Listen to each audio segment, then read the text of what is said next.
A tale of two men going above and beyond to save their furry friend hit theaters this weekend. Movie reviewer Matt Perrone explains if it is the perfect flick or just clawing for a spot.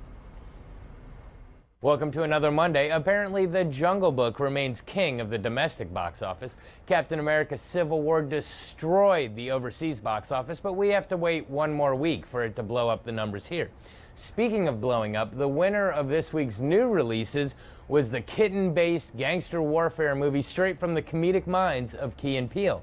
So without any further ado, here's my take on the new comedy, Keanu. Our story begins with a broken heart. Rel, played by Jordan Peele, has recently been dumped by his girlfriend and is wallowing in depression. His cousin Clarence, played by Keegan-Michael Key, wants to do all he can to cheer him up. One morning, Rel finds a stray kitten on his porch that he dubs Keanu, and his heart begins to heal. After a movie one night, Clarence and Rel return to find Rel's place broken into and Keanu has been catnapped. After discussing the incident with a neighbor who was in fact the intended target, the pair discover the suspects are gang members that hang out downtown. They set out to infiltrate the gang and find their lost kitten. For two straight-laced guys, fitting in isn't easy, but Keanu takes precedence and the two pretend to be drug dealers and enforcers in order to gain favor in the gang. Upon finding out the kitten is indeed there, they strike a deal with the gang leader to help him with a couple jobs in exchange for Keanu. As you can imagine, these two conservative everyday citizens suddenly neck-deep in gang activity leads to some shocking yet hilarious situations. As the movie progresses, we see that opposites can indeed work together. But of course, this simple charade suddenly becomes much more complicated with much more at stake than originally intended. At every turn, the violence escalates. Plus, with two real gangster legends lurking in the background also searching for little Keanu, it becomes apparent that disaster is approaching quicker than ever. Before long, the two have to figure out what they're actually made of, along with making certain moral decisions and taking responsibility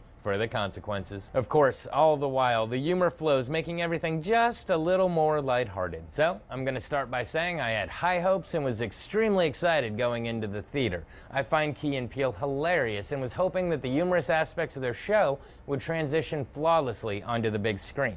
Of course, if I've learned nothing else, I should know not to get too excited. I'm not gonna say the wind was completely sucked out of my sails, but I was definitely let down just a little bit.